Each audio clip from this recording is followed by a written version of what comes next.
last class, Jim brought up a line from the book that I worked with towards the end of the retreat in Kinmount was A Trackless Path. And it's a poem by a 19th century yogi from Tibet, and then Ken MacLeod, who's an American commentator and practitioner. He does the commentary on this remarkable poem. But the question that was asked was from the line that I read, and it says, "Don't look at what arises, be what knows the arising. Like a peg in hard ground, stand firm in awareness that knows, and go deep into the mystery." So the thing about this is, Jim, is Jim there? There he is. This is very, and I know Jim asked me, like, so what does that mean? And then in my answer, I included, well, it's quite simple. And that's true, but it's also very, very deep practice. It's very, very deep practice. And so it's not, I present these ideas for those who are able to work with them, but, it's also to expose people to these ideas so you have a vision or an idea of what you're moving towards. But if you don't quite get it, if you can't reside there, well, that's pretty normal, right? And these teachings are, they're meant to confound us. They're meant to bring us to a place, to the edge of what we know. They're meant to bring us to a place, to the edge of our understanding, because that's where the freedom is. To step outside of the ego view, the self-centered view of the world, and to be able to see things in a different way. So if there are things that confuse you, don't take it as something that points to your lack, that points to something lacking in you.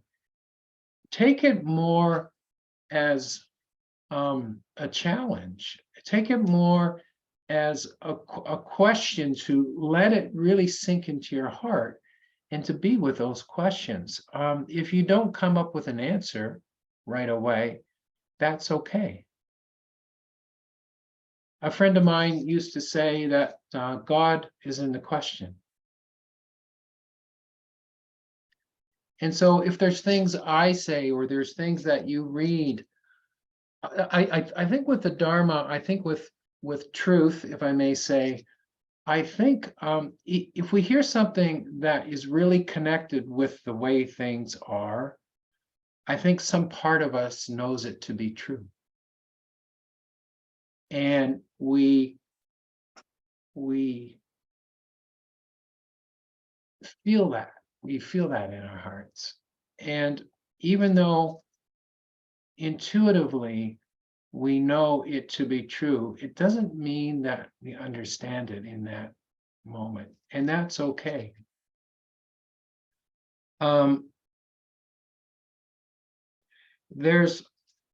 It's good to be exposed to ideas and read things that bring you to the edge of confusion or bring up confusion, but to be careful not to get too caught up in ideas and conceptions.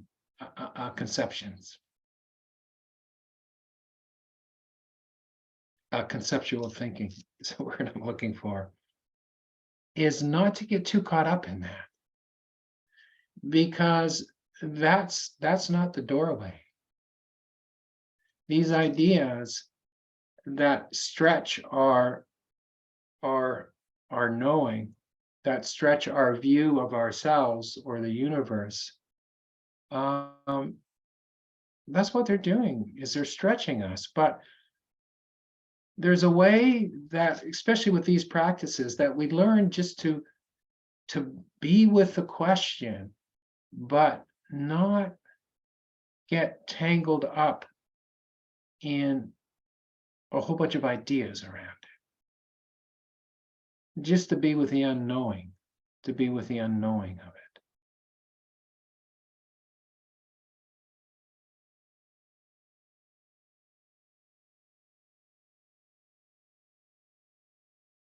So don't look at what arises, but what knows the arising. You have that idea in your heart. Spend some time with it. And this is what the practice is leading towards. But in the retreat, I talked about the 4 steps of arriving, observing, opening, and being. This statement, this is under the category of being.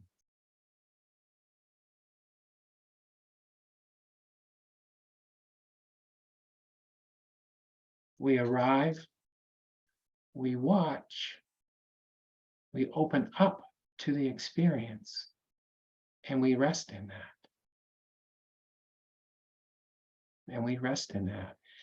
And what we are doing is learning to quiet the mind, learning to find that place of quietness or that place of stillness within all this activity.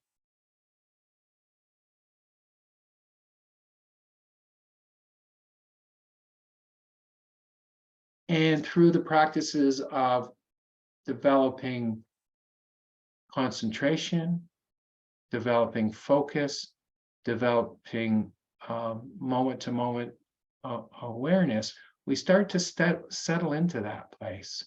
We start to be able to find it. We start to be able to sit in that room. But all these practices are to bring us to the point of the present moment, to arrive, to observe the mind, and then open up to the experience. So when we're opening up to the experience, we're letting go of the thinking. We're letting go of the conceptuality. And we're learning just to be, just to observe.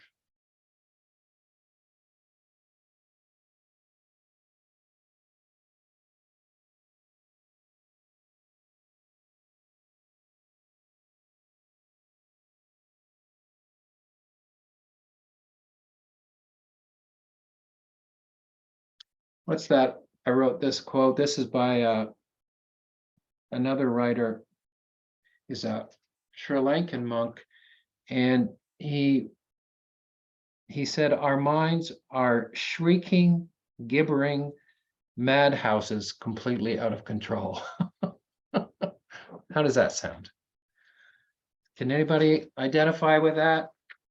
Our minds are shrieking, gibbering madhouses completely out of control. So that's where we start. That's where we arrive.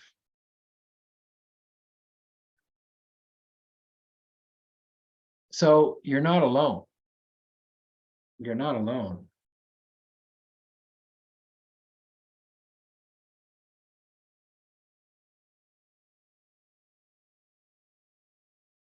So we arrive and we observe, and what do we observe? We observe this shrieking, gibbering, completely out of control madhouse that we identify with.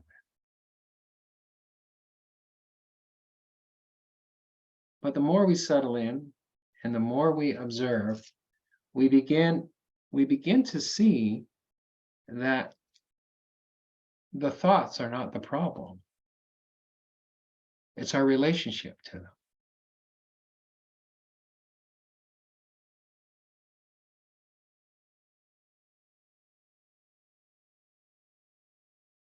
That's the opening.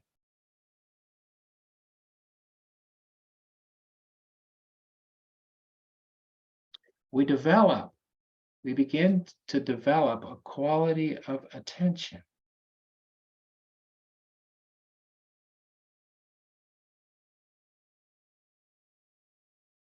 Where we are aware of this spaciousness, this quietness that exists in the middle of all this activity.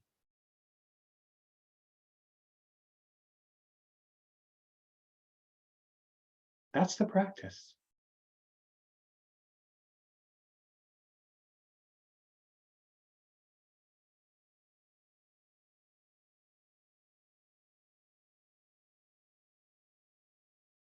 We're developing this quality of attention. And then there is this, in that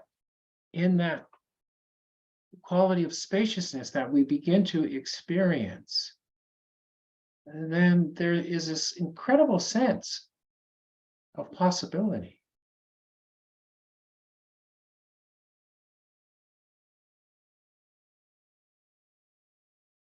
We don't have to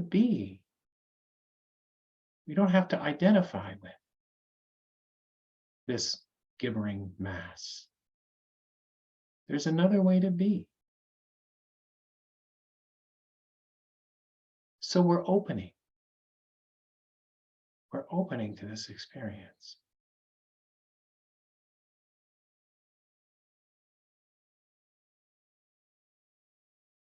And this is where the practice is.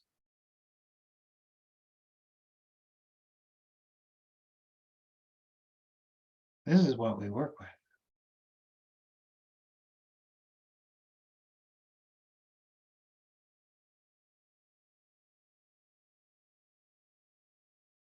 And we start to have that sense of being able to abide, or being able just to be with the experience. And there's a stillness, there's a quietness, there's a spaciousness.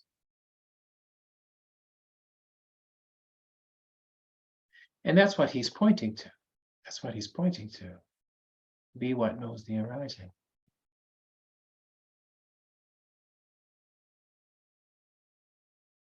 And then in that space,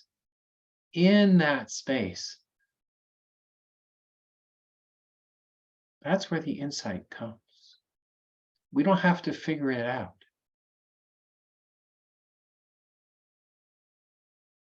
We start to be able to sit at the edge of the known because we're not trying to figure it out. We're just residing in this openness.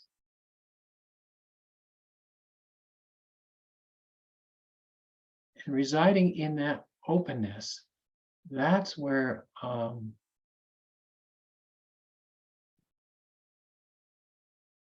the wisdom starts to come down, where the grace starts to come down.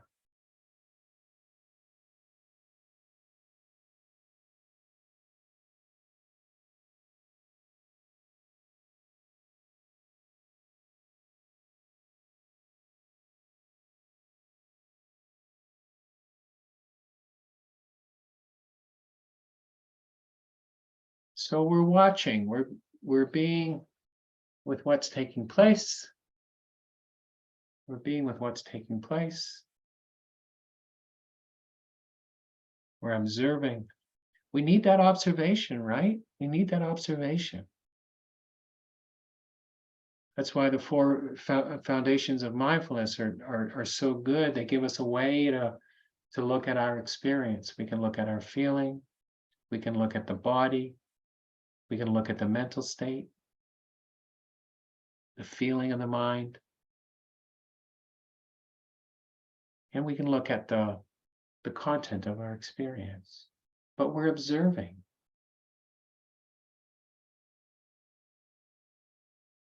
The mind is scattered. the mind is concentrated. The mind is irritated, the mind is happy. We're observing. We're observing.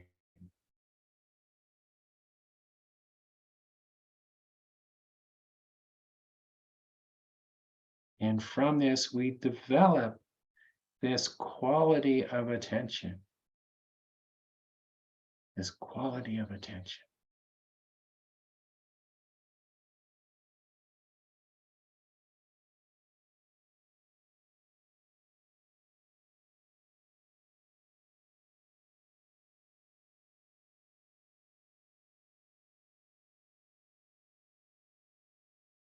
And then the content becomes less important. And the quality of attention becomes what's important.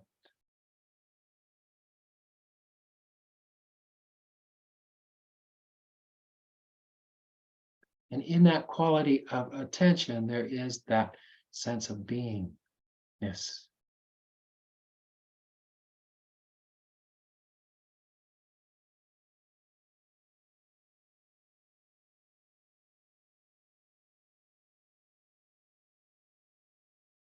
And then from there, we can, if we choose, we can go into turning our attention onto that sense of awareness, questioning that. We can ask questions from that place, but not in an intellectual way. It's because we're residing there. We're residing in that spaciousness, and we're observing.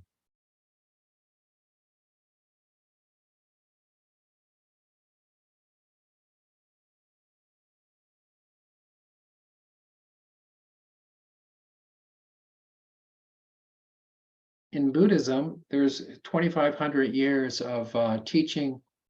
There's 2,499 years of commentary. And the amazing thing is that throughout all of these years, although it gets expressed in different ways, people's practitioners, their experience is very, very similar. Their experience of the path is very, very similar. Their insights are very, very similar. Their understandings are very, very similar.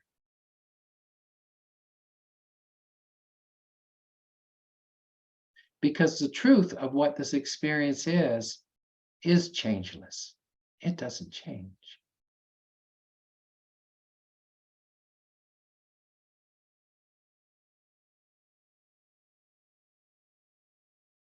When we open up to that spaciousness through arriving, observation, and we open up, then there is an awareness, a beingness that starts to become more apparent.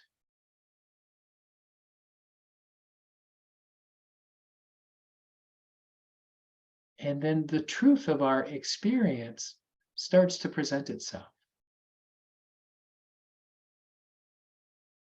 We're no longer conceptualizing. We're no longer speaking platitudes. We're no longer regurgitating what we've been taught or told. We are experiencing whatever this is in a very direct way.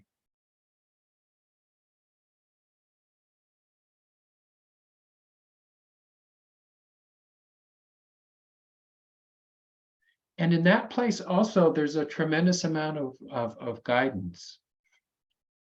We start to know what to do. And that's why it's important to have a teacher, but it's equally important to do the work, to practice. And then it becomes equally important to trust your own intuition as well, is to develop that ability, that capacity to be able to listen to your experience. Because for 2,500 years, these fundamental truths, these fundamental expressions of truth.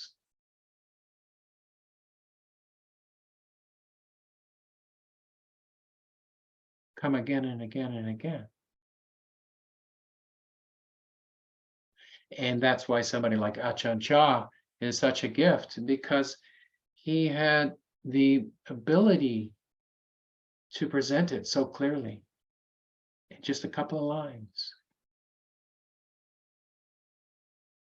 And this, I mean, there's the Dzogchen writings. This particular person, Jigme Lingpa, very, very direct, very, very direct.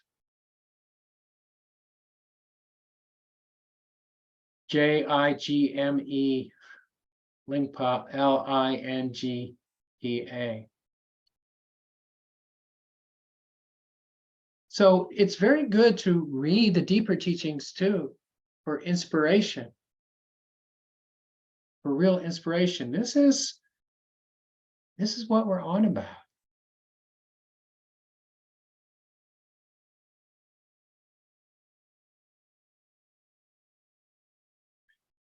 And then to do the practice, to do the work.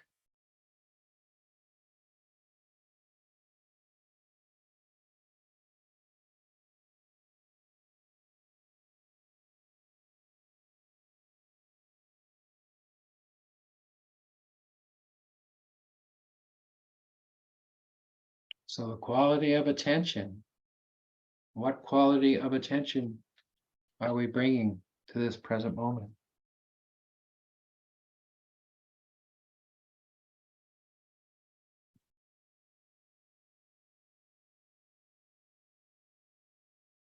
And then when that quietness, that stillness, that spaciousness opens up, pay attention.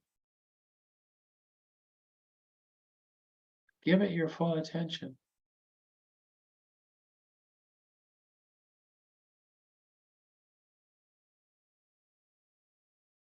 And of course, the mind wants to do something with it. Is this this? Is this experience? Is this that experience? That's just thought. That's just thought. We're not following thought.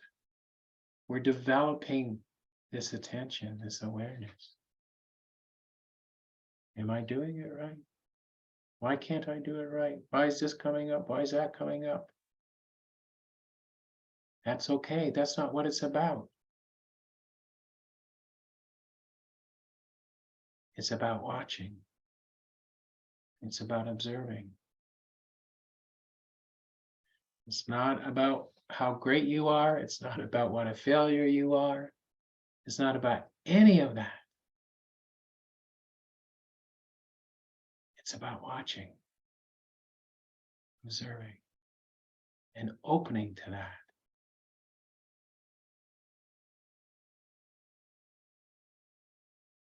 Opening to that experience.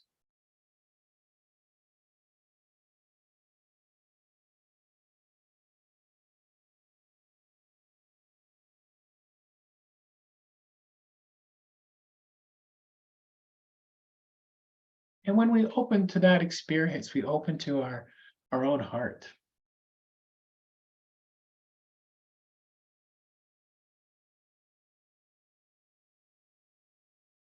And all of those stories that we tell ourselves, all of those thoughts that we have, those emotions that come up, and we see that they're not so important. And we start to reside in the heart more.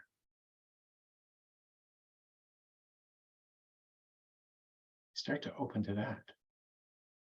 And that's a very different type of experience. The idea of observation, being mindful, can feel very, very dry. Can feel one-dimensional in a way. But if we pursue it, there's something else that opens up.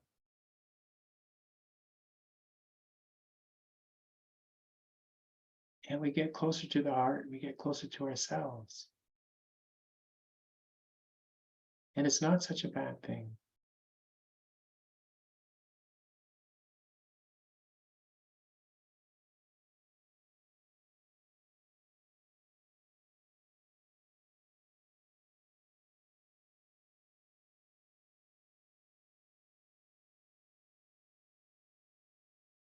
And then we start to be able to hear the teachings of 2,500 years ago.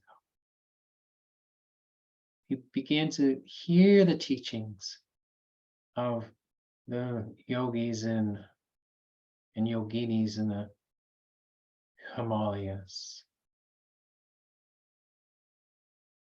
We begin to be able to receive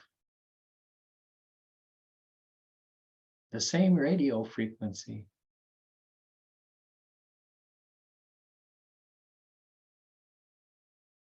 We're aligning with something.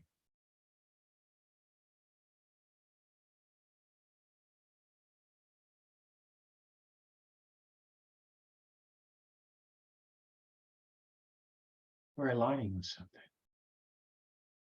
Our energy bodies, our heart is aligning with something.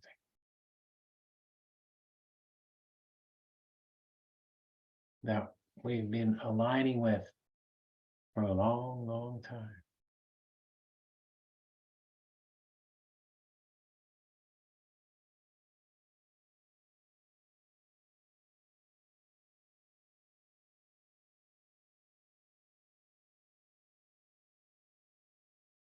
And that's the mystery. That's in that line opening up to the mystery.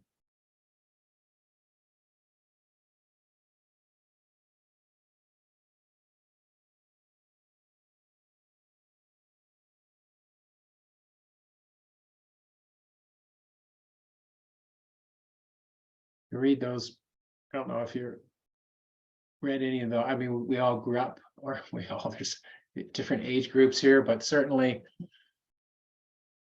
people in their 50s and 60s and older, we grew up with these wonderful musicians. Music was a big part of our culture.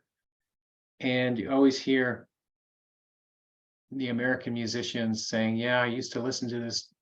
I used to get an AM radio, and late at night, I heard Bo Diddley or whoever from a station down in Texas, and it changed my life.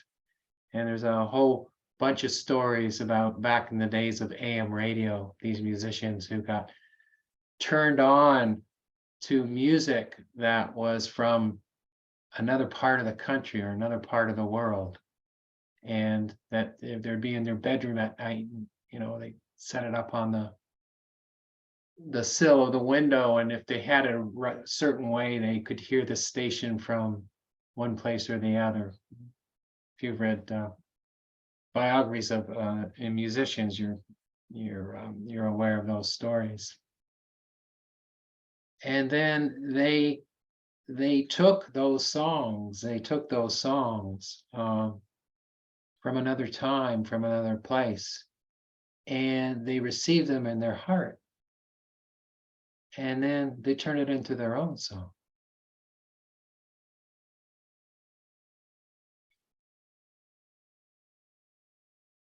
This is what we're doing. We're opening up to this ancient frequency.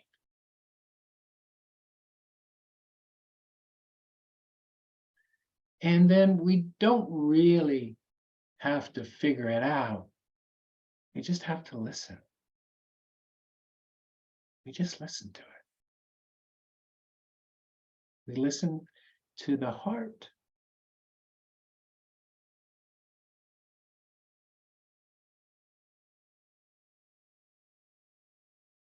Beingness.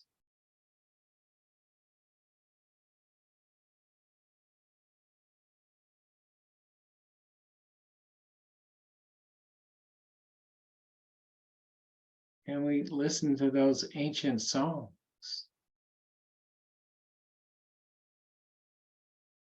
And we listen to them in our own heart.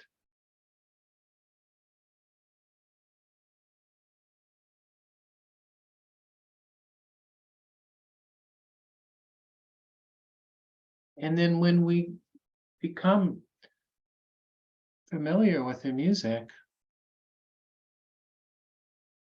then we express it in our own way.